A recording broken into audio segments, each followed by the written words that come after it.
downtown. Hi.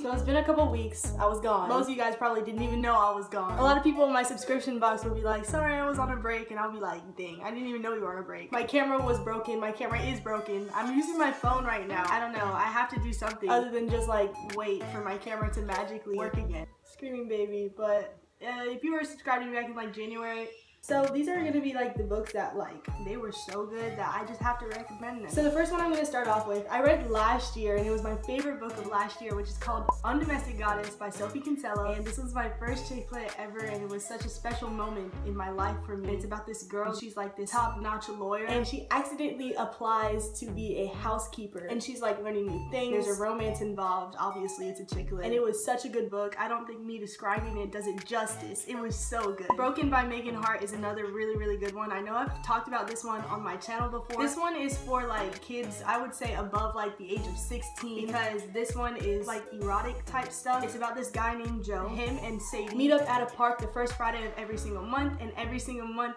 Joe tells Sadie a story about a girl that he's been with. And these are quite sexual stories, but they're so entertaining, and Joe will just have your heart by the end of the book. And a lot of stuff happens. Sadie's married, so she feels really guilty about seeing Joe, but it's like a guilty pleasure, and it's just a really good book. Yes.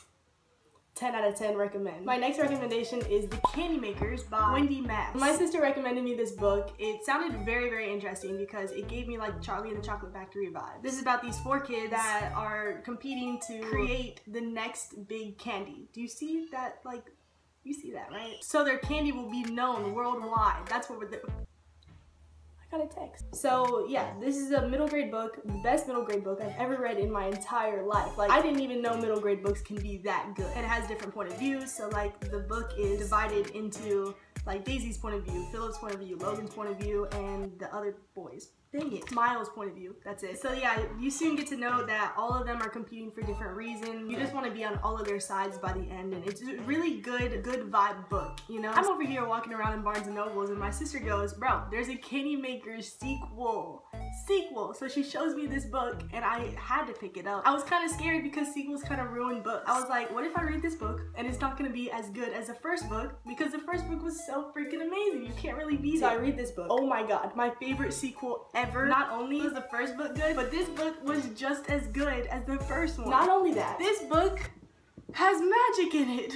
What? Read The Candy Makers. If you haven't even read the sequel to Candy Makers, like, read that crap because it's so good. Okay, another sequel. This is a YA sequel, and it's called The Reign of Shadows, and this is like a dark retelling to Rapunzel. So you got this girl up in a tower, but in this story, this girl is up in a tower for safety. So there was this eclipse that fell over the world, and it's all dark, and there's like crazy creatures in the night that adjusted to this darkness that are like super dangerous, and being outside is really dangerous because there's dwellers that come out from the ground and they eat people. So this girl named Luna is up in a tower for safety, and she meets this boy named Fowler, and he turns her world upside down. And this is also a 2-part story. So I read the first part from the library, and then I bought the second book. This one's called Rise of Fire. It's a really simple story. You can follow along with everything. The romance in it is pretty cute, and you're gonna be like super delighted with the end of this book.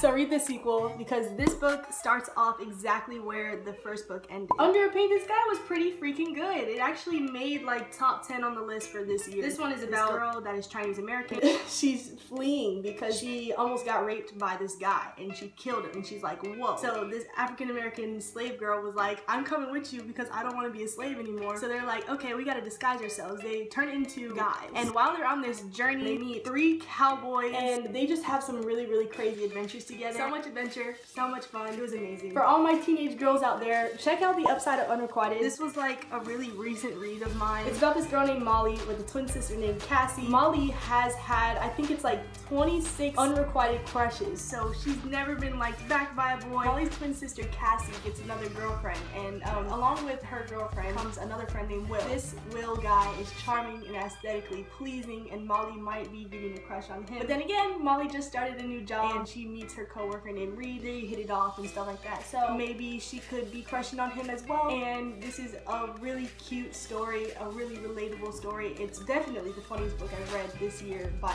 far. It's a really good read for diversity. diversity, that's how you say it. And I want to recommend one more book to you. This is actually my most recent read, which is Daughter of the Pirate King, and I had such a fun time. A book about pirates, bro, and it's about this girl that is the daughter of the Pirate King, and she gets kidnapped on purpose so she can go onto the enemy ship and steal a very important part of a map that her father needs. So she just goes through a lot. There's a really nice like love-hate relationship in this book, a romance. The plot twists in this book were absolutely crazy. It was so good, and there's a sequel coming out next year, and this is my most anticipated book to read of next year. Before I run out of storage, that's all I have to say. I'm sorry for like the lack of quality. If you want more books and stuff, then I have a booktube channel. I'll definitely link it down below. I just really wanted to give you guys recommendations because I've been reading some really good stuff recently. Thank you so much for watching, and I'll see you guys in the next video.